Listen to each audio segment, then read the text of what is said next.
আমাদের প্রায় ৫,৫০০ kilometre coastal এম্ব্যাঙ্কমেন্ট আছে। যদিও আমাদের ১৩৯টা পোল্ডারের মধ্যে আরও পানি উন্নয়ন বোর্ড এস্টিমেট করেছে যে আরও ১২২টা পোল্ডারকে শক্তিশালী করতে হবে।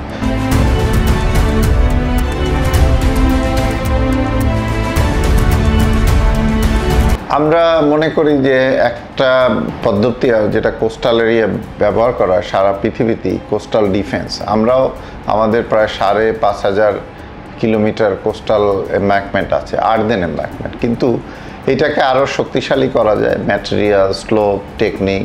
আমরা অলরেডি 10টা পোল্ডারকে শক্তিশালী করছি, স্লোপ বাড়াচ্ছি, উঁচু করছি, যেহেতু সাবসিডেন্স হচ্ছে, ভূমি দেবে যাচ্ছে এবং সমুদ্রপৃষ্ঠের উচ্চতা বাড়ছে। এর সাথে আমরা অ্যাডাপ্ট করার চেষ্টা করছি। যদিও আমাদের ১৩৯টা পোল্ডারের মধ্যে আরও পানি উন্নয়ন বোর্ড এস্টিমেট করেছে যে আরও ১২২টা পোল্ডারকে শক্তিশালী করতে হবে।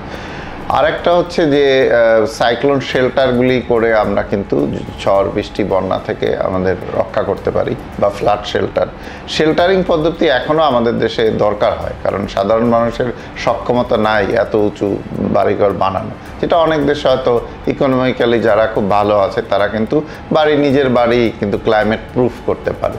তো এই দুইটা আছে। এছাড়াও আমরা দেখি যে কোস্টাল অ্যাফরেস্টেশন করলে, বনায়ন করলে অনেকটা সুবিধা পাওয়া যায়।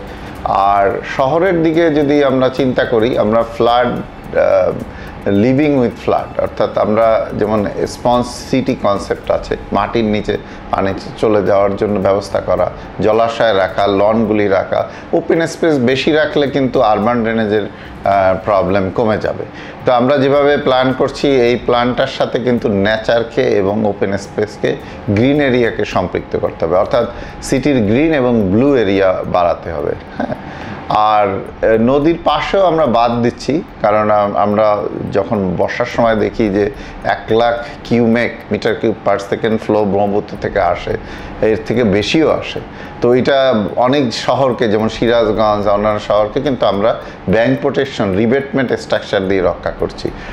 এছাড়াও মানে আপনার ক্যানেল, খাল এগুলিকে এক্সকাভেট করে রাখা, যাতে পানি দ্রুত নেমে যেতে পারে, কানেক্টিভিটি রক্ষা করা, এটাও খুবই ইম্পর্ট্যান্ট। পার্টিকুলারলি আমাদের দেশে অনেক জায়গায় কিন্তু নদীর বেড লেভেল অনেক উপরে চলে আসছে।